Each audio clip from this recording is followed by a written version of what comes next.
guerra sin cuartel entre el reino de los hombres y el reino de Dios, y que uno de los dos, y yo espero que ustedes sepan cuál es, está condenado al fracaso. Nada ni nadie puede impedir que el Todopoderoso lleve a cabo lo que se ha propuesto hacer desde el principio de la historia humana, para la gloria de su nombre y para el bien de su pueblo. Ahora, antes de entrar de lleno en esta historia fascinante de las Escrituras, necesitamos conocer un poco de contexto para entender lo que realmente está sucediendo aquí.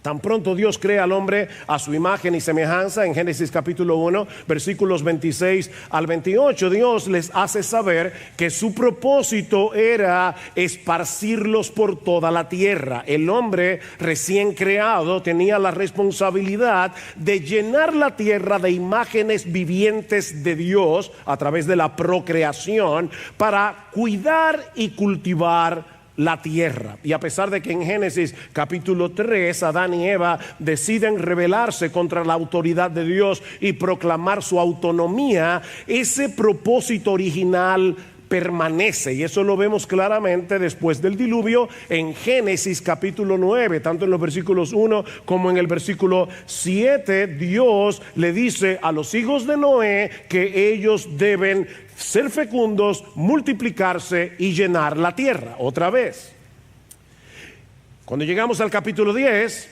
eso es precisamente lo que vemos, a los hijos de Noé que comienzan a multiplicarse. Pero cuando llegamos al capítulo 11, notamos que algo no anda bien, porque toda esta multitud decide aglutinarse en un mismo lugar y levantar un monumento a la soberbia humana. Génesis capítulo 11, versículo 1. Toda la tierra hablaba la misma lengua y las mismas palabras. Eran de un mismo labio, dice el texto literalmente. Ya Moisés nos había dicho en el capítulo 10 que un descendiente de Cam llamado Nimrod había levantado un reino llamado Babel o Babilonia en la tierra sur y del actual Irak, en las llanuras de Sinar. En este punto de la historia, los descendientes de Noé están unificados por una misma lengua, lo que hace posible la creación de este gobierno centralizado con Nimrod a la cabeza. Por otra parte, Moisés también nos dice en el versículo 2 que los hombres se fueron moviendo hacia el oriente hasta establecerse en las llanuras de Sinar. Y aconteció que según iban hacia el oriente, hallaron una llanura en la tierra de Sinar y se establecieron allí. Ahora, esto es interesante porque ya sabemos por el capítulo 3 que después de la caída, Adán y Eva fueron expulsados. ¿Hacia dónde? Hacia el oriente del Edén. Luego llegamos al capítulo 4 y vemos que en el caso de Caín, este se estableció en la misma dirección, hacia el oriente. Es como si los seres humanos se fueran alejando cada vez más del Edén, hasta que al llegar a esta llanura, ellos deciden reconstruir su paraíso terrenal. Versículo 3. Y se dijeron unos a otros: vamos, fabriquemos ladrillos y cosámoslos bien. Y usaron ladrillo en lugar de piedra y asfalto en lugar de mezcla. Y dijeron: vamos, edifiquémonos una ciudad y una torre cuya cúspide llegue hasta los cielos, y hagámonos un nombre famoso, para que no seamos dispersados sobre la faz de la tierra. La humanidad, descendientes de Noé, se ha propuesto hacer 4 cosas. Primero, construir una ciudad. Segundo, edificar una torre en medio de la ciudad tan alto que llegue al cielo. Tercero, hacerse de un nombre, y de ese modo, cuarto, evitar ser dispersados sobre la faz de la tierra. Los hombres de Babel no solo rehúsan obedecer el mandato expreso de Dios de llenar la tierra, sino que ellos pretenden llegar al cielo, la morada de Dios, y hacerse de un nombre. Hagámonos Hagámonos un nombre. Esta es la misma palabra hebrea que aparece en Génesis capítulo 1, versículo 26, cuando Dios dice, hagamos al hombre. Ahora estos dicen, hagámonos un nombre.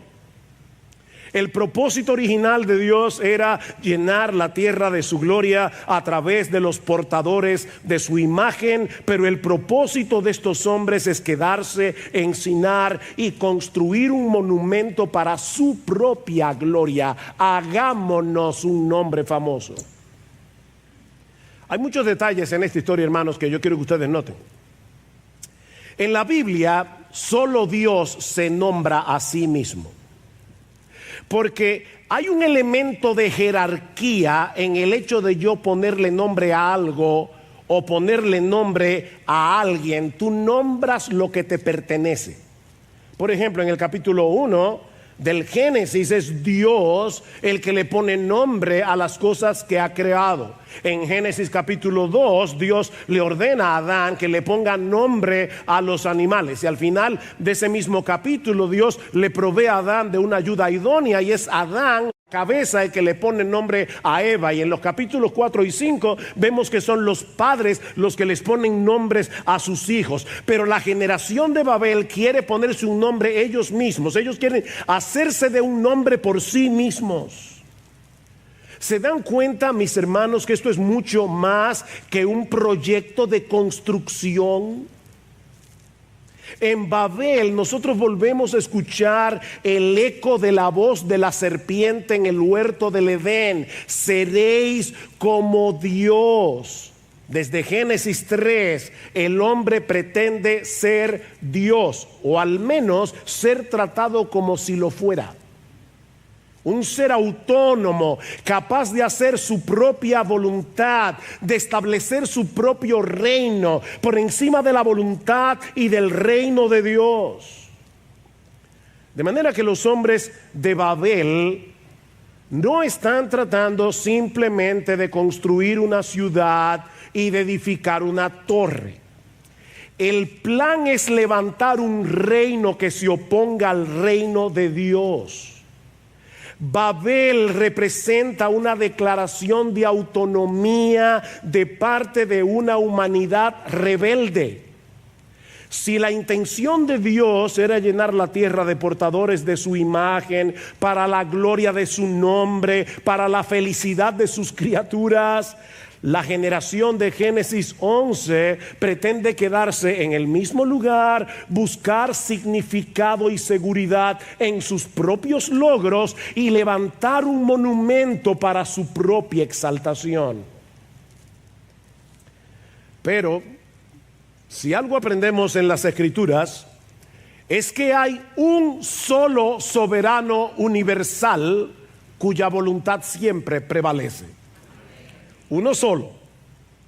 Y esa es una muy buena noticia, mis hermanos, porque los planes de Dios siempre son infinitamente mejores que los nuestros. En el cielo no hay ninguna señal de alarma ante esta ridícula manifestación de soberbia y de rebelión. ¿Cómo reacciona Dios a este proyecto? Bueno, veamos en segundo lugar la reacción de Dios a la autoexaltación humana. Versículo 5. Y el Señor descendió para ver la ciudad y la torre que habían edificado los hijos de los hombres. Este pasaje está cargado de ironía y de, lamentablemente, un juego de palabras que no se entiende en español, se entiende en el idioma original. Pero por un lado, Dios se refiere a esta gente como los hijos de los hombres, ¿se dieron cuenta? O los hijos de Adán. Esto es irónico porque los babilonios pensaban que su ciudad había sido construida por los dioses. Pero ya Moisés nos está diciendo de entrada que los constructores eran terrícolas. A pesar de su altanería, el hombre no es más que una criatura del polvo con pretensiones divinas. Son hijos de Adán. Por otra parte, el texto nos dice que Dios tuvo que descender para ver la ciudad y la torre. Otra ironía. Los hombres de Babel piensan que su ciudad es grande y que la torre es alta. Y Dios dice, yo no la veo. Desde el cielo no se ve. Hay algunas personas que dicen que si uno viaja al espacio se ve la muralla china. Yo no lo sé si eso es verdad. Pero lo que dice aquí es que Dios tuvo que descender porque desde el cielo parecían hormigas creando un disparate. Obviamente, sobre todo chicos que están aquí, esto no es literal. Dios no necesita moverse de sitio para ver lo que hacen los hombres. Pero el texto quiere resaltar la ridiculez de la pretensión humana ante la grandeza de Dios.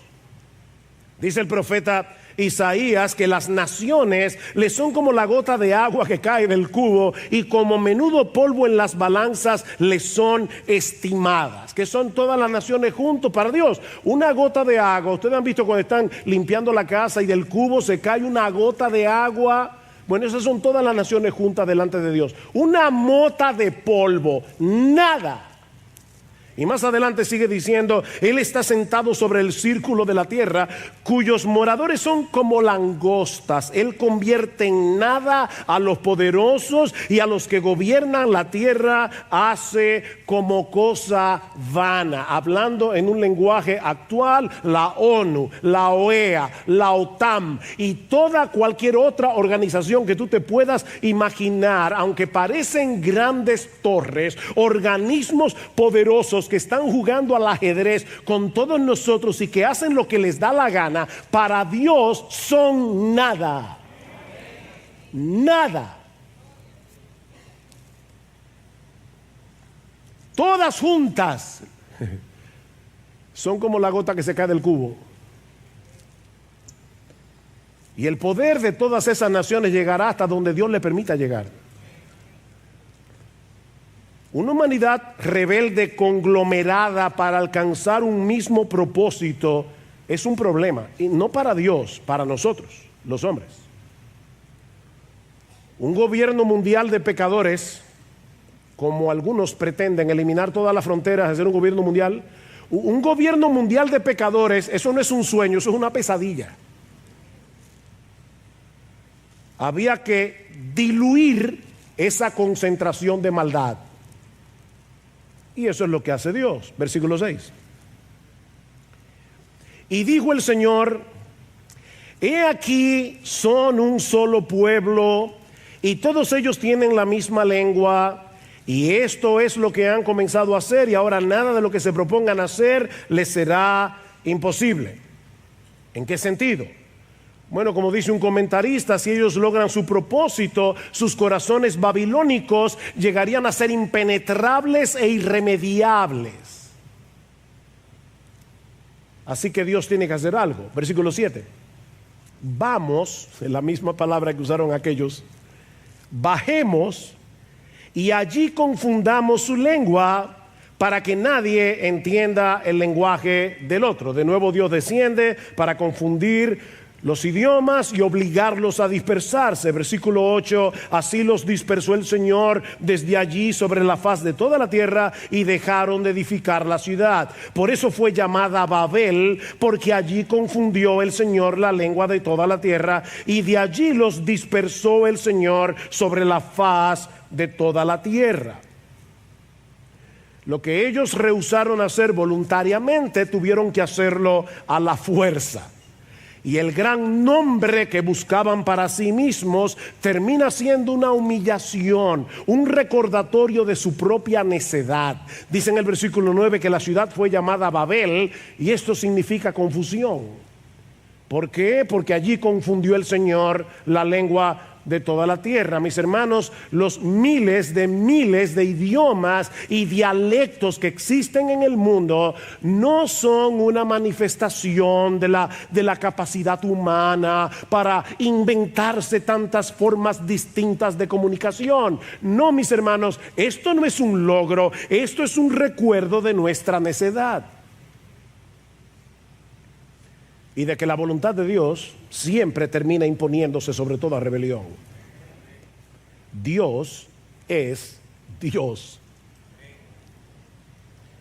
Miren, hermanos, cuando el adversario es Dios, el otro lleva todas las de perder. Mi amigo que estás aquí sin Cristo, cuando el adversario es Dios, tú llevas todas las de perder. De hecho, cientos de años más tarde, uno de los reyes babilonios llamado Nabucodonosor tuvo que reconocer, Daniel 4, y aquí lamentablemente tenemos que decir que Nabucodonosor tenía una mejor teología que muchos evangélicos hoy. ¿Qué dice Nabucodonosor? Todos los habitantes de la tierra son considerados como nada, y él hace según su voluntad en el ejército del cielo y en los habitantes de la tierra, y no hay quien detenga su mano y le diga ¿qué haces? ¿Han visto esos niños que van a tomar un adorno y el padre le dice no? Y el niño vuelve, no. Bueno, nadie le puede decir a Dios no. No hay quien detenga su mano.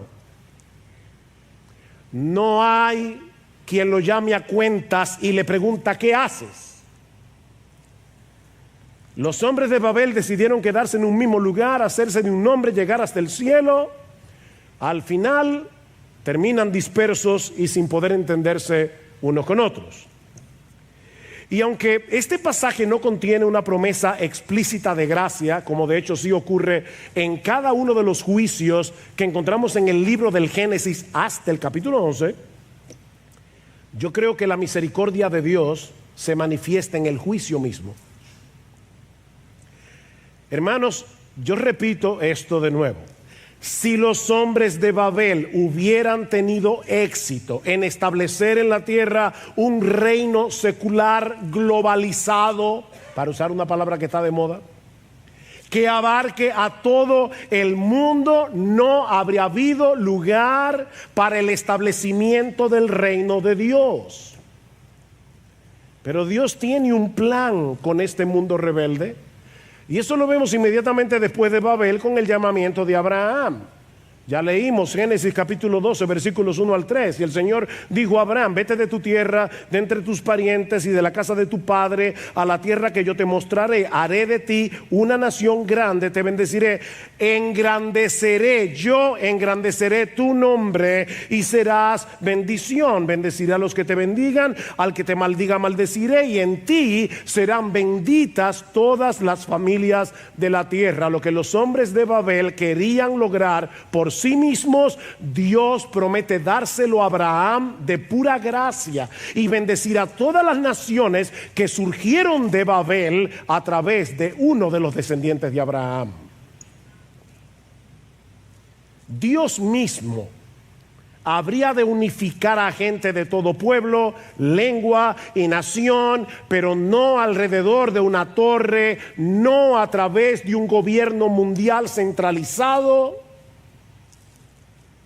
Dice en Sofonías capítulo 3, versículo 9, que habría de llegar un día en que Dios les daría a los pueblos labios puros, para que todos ellos, a los pueblos, para que todos ellos invoquen el nombre del Señor, para que les sirvan de común acuerdo. ¿Cuándo comenzó a cumplirse esta profecía? En Pentecostés, cuando Dios revirtió los efectos de Babel por medio del evangelio de la gloria de Cristo. Lucas relata en Hechos capítulo 2 que en el día de Pentecostés todos los discípulos de Jesús fueron llenos del Espíritu Santo y comenzaron a hablar en otras lenguas según el Espíritu les daba habilidad para expresarse. Y había judíos que moraban en Jerusalén, hombres piadosos procedentes de todas las naciones bajo el cielo. Y al ocurrir este estruendo, la multitud se juntó y estaban desconcertados. ¿Por qué? Porque cada uno los oía hablar en su propia lengua. ¿Ven? El efecto contrario de Babel. Y estaban asombrados y se maravillaban diciendo: mirad, ¿no son galileos todos los que están hablando? ¿Cómo es que cada uno de nosotros los oímos hablar en nuestra lengua en la que hemos nacido? Y ahora Lucas menciona partos, medos, elamitas, habitantes de Mesopotamia, de Judea, de Capadocia, del Ponto, de Asia, de Frigia, de Panfilia, de Egipto, de las regiones de Libia, alrededor de Cirene, viajeros de Roma, judíos como prosélitos, cretenses y árabes. Es decir, todas partes del mundo estaban allí. Los oímos hablar en nuestro idioma de las maravillas de Dios. Pentecostés es la cara inversa de Babel. Ahora es Dios el exaltado por todas las naciones del mundo conocido. Un movimiento que habría de comenzar en Pentecostés, un movimiento de expansión que nada ni nadie podrá detener, comenzando en Jerusalén, luego en toda Judea y Samaria y hasta lo último de la tierra. Mis hermanos, Babilonia, y hablo de Babilonia, ¿verdad?, como un símbolo del poder secular, del poderío mundial de las naciones. Babilonia parece invencible. Babilonia hoy parece arrolladora. Pero ¿saben qué? Babilonia caerá para no volver a levantarse nunca más. Léete Apocalipsis capítulo 17, léete Apocalipsis capítulo 18, los primeros versículos del capítulo 19. Ha caído Babilonia, y los efectos de Babel que fueron revertidos en Pentecostés, ¿saben qué? Al final resultarán en una mayor gloria para nuestro Señor Jesucristo. Algún día tú y yo contemplaremos lo que Juan solo pudo ver en una visión. Una gran multitud que nadie podía contar, de todas las naciones, tribus, pueblos y lenguas, que salieron de Babel de pie delante del trono y delante del Cordero, vestido con vestiduras blancas y con palmas en las manos, clamando a gran voz: la salvación pertenece a nuestro Dios que está sentado en el trono y al Cordero. Ese Salvador que murió en debilidad en una cruz, resucitó con poder y recibió de su Padre un nombre que es sobre todo nombre, para que en el nombre de Jesús se doble toda rodilla y toda lengua de los miles idiomas y dialectos que salieron de Babel, confiesen que Jesucristo es el Señor, para la gloria de Dios el Padre. Como Dios siempre gana, la rebeldía de Babel ha resultado en una mayor gloria, o déjame insistir en esto, en una gloria globalizada, pero para el nombre de Jesús. ¿Saben que los creyentes de Pentecostés trataron de hacer lo mismo que la gente de Babel? ¿Qué trataron de hacer los creyentes después del día de Pentecostés? O quedarse todos junticos allí y adorar al Señor en Jerusalén. Pero Dios tenía un plan, ¿recuerdan?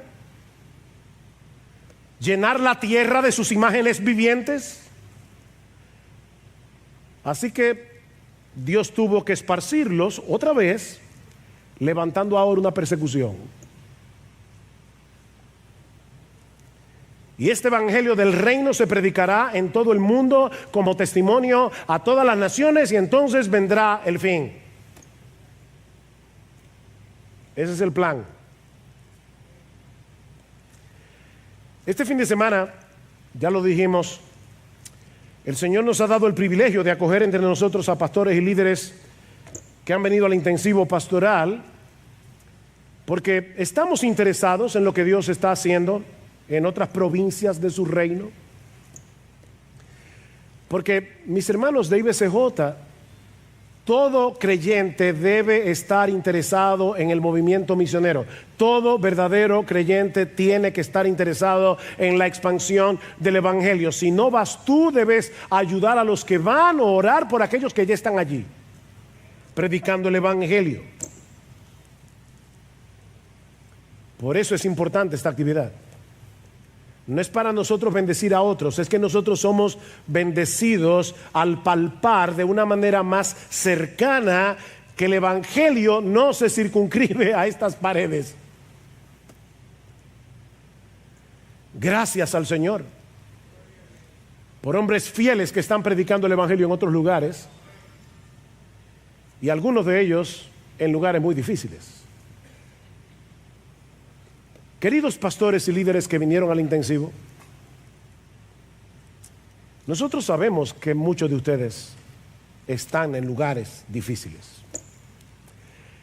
Algunos vinieron de Estados Unidos, México, Chile, Costa Rica, Puerto Rico, Colombia, Venezuela, Paraguay, Inglaterra y hasta de República Dominicana. Cada uno de nosotros tiene sus retos en el lugar donde está. Pero yo quiero que tú te vayas de aquí esta mañana recordando una verdad muy simple.